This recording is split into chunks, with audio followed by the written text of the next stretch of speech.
Wel, holl bwrpas mesur porfa ydy gweithio allan yn union faint o fwyd i roed i'r gwartheg.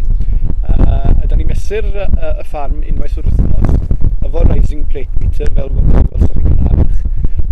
Ac yn gweithio allan faint o kilograms o dry matter sy'n na bob hectar o ddiar. Mae hynny wedyn yn caniatáu ni weithio allan yn union faint o ddiar sy'n eisiau roed i'r gwartheg bob dydd. Da ni'n gwybod yn weddol agos faint o bob buwch angen bob dydd. Mae hwnna'n gymysgedd o borfa allan yn y cae a dwysfwyd yn ôl yn y parlwg odro. Wedyn, gan bod ni'n gwybod yr hif yna, da ni felly yn gallu rhagweld faint o ddiar mae bob porad mae'r gwartheg ei hangen. Mae'r rising plate meter yn mesur faint o dry matter sy'n ar y cae. Mae hefyd yn rhoi syniad i ni o pa mor gyflym mae'r cia'n tyfu. Mae'n bwysig ar gyfer gweithio y budget bwyd allan ydy bod ni'n gwybod yn y lle cyntaf faint sy'n yna a hefyd pa mor gyflym mae'r porfa'n tyfu. Mae hynny'n amrywio wrth gwrs o un mis i'r llall trwy gydol y flwyddyn.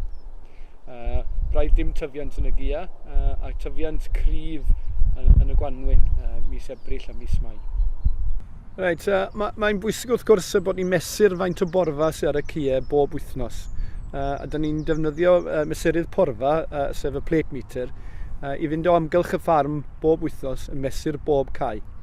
Mae rhaid gwybod faint o sylwedd sych sy'n yn bob cae, sef dry matter. A mae hwnna mor bwysig wedyn ar gyfer gweithio allan faint o fwyd a faint o ardal yn y cie mae'r gwartheg angen bob dydd. Da ni'n tueddu gerdded y cie i gyd ar ddechrau'r wythnos, fel bod ni'n gwybod wedyn ar gyfer dogni'r bwyd trwy am weddill yr wythnos. A mae hwn yn gweithio allan trwy beth ni'n galw yn wedge porfa ar y cyfrifiadur. Mae mor bwysig wrth gwrs i wybod dim yn unig faint o borfa sy'n yna, ond faint mae'n dyfu ar yr un pryd, achos mae hwnna wedyn yn rhan o'r ffordd da ni'n gweithio allan faint o borfa sy'n angen. Da ni'n defnyddio y mesurydd porfa, y plate meter. Mae hwnnw wedyn, mae'r platyn ar ei wilod o yn eistedd y ben y borfa, a mae'r polyn sy'n ei ganol o wedyn mynd lawr i'r pridd. Mae hynny'n deud wrthyn ni'n union faint o borfa sydd ar bob cae. Mae pwysau y platyn yn pwyso lawr ar y porfa. Wedyn mae gwahanol fath o borfa a mwy o density yn rhai mathau o borfa. Wedyn mae hwnnw'n tynnu allan y gwahaniaeth wrth ni'n fesur o un cae i'r llall. Mae'r sylwedd sych wedyn, y dry matter mesul hectar yn cael ei weithio allan trwy'r equation sydd ar y mesurydd porfa, y plate meter. Mwyn wneud y defnydd gorau o'r borfa, mae rhaid cael tracia da mwyn cael y gwartheg allan i'r cie heb wneud niwed i'r borfa. Mae rhaid cofio wrth gwrs gan bod ni'n troi y gwartheg allan yn gynnar iawn ym mis Chwerfor, bod y ddaear yn gallu bod yn lib iawn. Ac mae'n hanfodol bwysig bod ni'n gallu troi'r gwartheg i mewn i'r tir sydd wedi cael ei ddogni ar gyfer y diwrnod, heb bod nhw'n cerdded ar draws porfa da arall sydd heb ei bori.